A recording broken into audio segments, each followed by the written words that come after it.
Hello बच्चों, आज हम नेक्स्ट टॉपिक स्टार्ट करने वाले हैं। वो है हमारा laws of chemical combination. Laws of chemical combination. आखिर ये लॉज ऑफ केमिकल कॉम्बिनेशन है क्या, इसका डिटेल क्या है, इसको समझने से पहले कुछ चीजें ये समझो। अब जैसे कि हम पढ़ते हैं कि हाइड्रोजन ऑक्सीजन के साथ रिएक्शन करता है।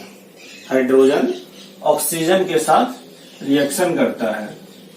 कभी देखते हैं कि ये वाटर बन गया और कभी पता चला ये H2O2 बन गया, हाइड्रोजन पेरोक्साइड बन गया।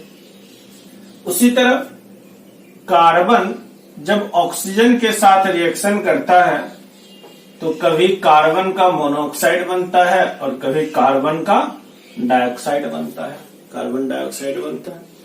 आखिर ऐसा है क्या, ऐसा जो हो क्या रहा है? तो फिर जब लोगों ने, जितने भी साइंटिस्ट केमिस्ट थे, उन्होंने इसको एनालाइज किया तो पता चला कि ये जो एलिमेंट आपस में कंबाइंड करके मॉलिक्यूल्स बनाते हैं, कंपाउंड बनाते हैं, है ना। ये molecules, hydrogen molecules, oxygen molecules मिलकर वाटर का कंपाउंड बना, वाटर बना, एक कंपाउंड बना। तो ये कंपाउंड जो है ये किसी न किसी एक पार्टिकुलर लॉज को फॉलो करता है। ये बनने के लिए एक किसी न किसी लॉ को फॉलो करता है। उसी लॉ को लॉ ऑफ केमिकल कॉम्बिनेशन बोलते हैं, है ना।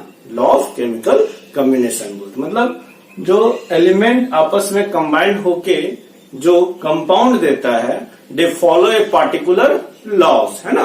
वो किसी न किसी एक पार्टिकुलर लॉ को फॉलो करता होगा। उसी लॉ को हम लोग बोलते हैं लॉ ऑफ केमिकल कॉम्बिनेशन। अब ये लॉ है क्या, सबसे पहला क्वेश्चन ये है। तो ये टोटली 5 लॉ हैं जिसपे बेस्ड है हमारा, 5 लॉ है जिसपे बेस्ड है हमारा। ये जितना भी फॉर्मेशन होता है कंपाउंड का, ये 5 लॉ पे बेस्ड है। पहला लॉ है law of conservation of mass. क्या है? लॉ ऑफ कंजर्वेशन ऑफ मास। दूसरा है law of definite proportion. Law of definite proportion बहुत जगह लिखा रहता है law of constant proportion. Definite proportion और कांस्टेंट प्रोपोर्शन भी इसको बोलते हैं हम लोग। तीसरा है law of multiple proportion. Law of multiple proportion. चौथा है गैलुजैक लॉ ऑफ गैसियस वॉल्यूम। ये लॉ जो है सिर्फ गैसियस वॉल्यूम के लिए होता है, गैसियस वॉल्यूम के लिए होता है। और पांचवा है एवोगाड्रो लॉ, जो हम लोग ऑलरेडी मोल कॉन्सेप्ट में पढ़ चुके हैं। फिर भी हम यहाँ पे पढ़ेंगे कि क्या होता है, एवोगाड्रो लॉ था क्या। ये 5 लॉ है। ये लॉ ऑफ केमिकल कॉम्बिनेशन मतलब जो एलिमेंट कंबाइंड होके मॉलिक्यूल्स बनाता है, कंपाउंड बनाता है, वो इसी 5 में से कोई ना कोई लॉ को फॉलो करता होगा। आइदर कभी एक लॉ फॉलो करता होगा, 2 फॉलो करता होगा, 3 फॉलो करता होगा, कुछ ना कुछ हो रहा होगा। वो इसी 5 में से कुछ ना कुछ होगा, कभी 1, कभी 2, कभी 3। अब हम लोग क्या करेंगे, एक एक करके सबको पढ़ना शुरू करेंगे, एक एक करके सबको पढ़ना शुरू करेंगे। तो सबसे पहले हम स्टार्ट करने वाले हैं law of conservation of mass. Law of conservation of mass. Law of conservation of mass कहता क्या है? Law of conservation of mass कहता क्या है? बोलता है in a chemical reaction, in a chemical reaction mass neither be created nor be destroyed, है ना। ना तो मास को हम लोग क्रिएट कर सकते हैं, ना तो हम लोग उसको डिस्ट्रॉय कर सकते हैं। It only convert from one form to another form. ये क्या होता है, एक फॉर्म से दूसरे फॉर्म में कन्वर्ट हो जाता है। सपोज करो अब ए बी के साथ रिएक्शन करके सी बनाया, ए बी के साथ रिएक्शन करके सी बनाया, तो ये जो लेफ्ट हैंड साइड में है इसको हम लोग बोलते हैं रिएक्टेंट, और ये वाला हो गया अपना प्रोडक्ट, है ना। ये वाला क्या हो गया, अपना प्रोडक्ट, है ना।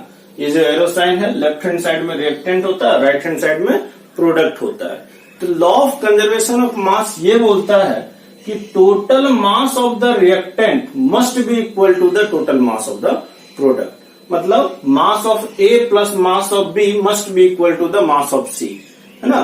इन ए केमिकल रिएक्शन अगर ए का जितना मास यूज हुआ है और बी का जितना मास यूज हुआ है, ये दोनों का जितना मास यूज हुआ है उतना ही मास सी का बना होगा, उतना ही मास सी का बना होगा। जैसे अब सपोज करो मैं बात करता हूं कैल्शियम कार्बोनेट की, CaCO3 को क्या कर दिया हमने, हीट कर दिया। कैल्शियम कार्बोनेट को हीट करेंगे तो ये ब्रेक करेगा CaO plus CO2 plus CO2, CaO plus CO2 में ब्रेक कर दिया। अब क्या है, अगर हम मोल से देखें, जो कॉफिशिएंट है स्टोइचियोमेट्री में हम लोग पढ़ेंगे भी, स्टोइचियोमेट्री क्या बोलता है कि ये जो कॉफिशिएंट होता है ये आइदर मोल होता है और इसका एलिमेंट भी कंसीडर कर सकते हैं। इसको आइदर हम मोल कंसीडर कर सकते हैं कॉफिशिएंट को, आइदर हम इसको एलिमेंट। मतलब यहाँ क्या है, ये 1 मोल है, ये भी कितना है 1 मोल है, और ये भी कितना है 1 मोल है।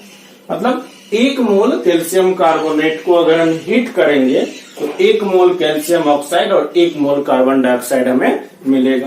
तो 1 मोल का वेट निकालेंगे तो कितना होगा इसका, जो मोलिकुलर वेट के बराबर। मोलिकुलर वेट क्या होता है, weight of 1 mole of substance. 1 mole substance का वेट वही होता है जो उसका मोलिकुलर वेट होता है। तो इसका मोलिकुलर वेट क्या होगा, ध्यान से देखो, तो ये हो गया 40 प्लस कार्बन का 12 प्लस ऑक्सीजन का 16 इंटू 3 मिल के कितना हो गया ये 100। अब यहां देखोगे इसका वेट कितना होगा, 40 प्लस 16 मिल के कितना हो गया 56। CO2 का निकालोगे 12 प्लस 16 इंटू 2 है ना, मिलके कितना हो गया 44। तो प्रोडक्ट कितना है 100 ग्राम। कैसे 100 ग्राम है, देखो 56 प्लस 44 इक्वल टू 100, और रिएक्टेंट भी अपना कितना है 100 ग्राम। मतलब mass of the product must be equal to the mass of the reactant. ये क्या बोलता है, मास ऑफ रिएक्टेंट ना, मास ऑफ रिएक्टेंट ये इक्वल होगा मास ऑफ प्रोडक्ट का, है ना, मास ऑफ प्रोडक्ट का। अब बहुत बार क्वेश्चन क्या बोलेगा, सपोज करो अब क्वेश्चन क्या बोल रहा है, क्वेश्चन बोला कि ये मान के चलो 10 ग्राम है, 10 ग्राम कैल्शियम कार्बोनेट को हीट कर रहे हैं, 10 ग्राम कैल्शियम कार्बोनेट को हीट कर रहे हैं, तो हमें 4.4 ग्राम CO2 मिल रहा है, 4.4 ग्राम CO2 मिल रहा है। तो बताइए वेट ऑफ कैल्शियम ऑक्साइड कितना होगा, कैल्शियम के ऑक्साइड का वेट कितना होगा। तो हम लोग यहाँ पे law of conservation of mass लगाएंगे। Law of conservation of mass क्या बोलता है कि रिएक्टेंट का मास और प्रोडक्ट का मास सेम होना चाहिए। अब हम इसका मान लिए कितना बना होगा, x ग्राम बना होगा, x ग्राम बना होगा।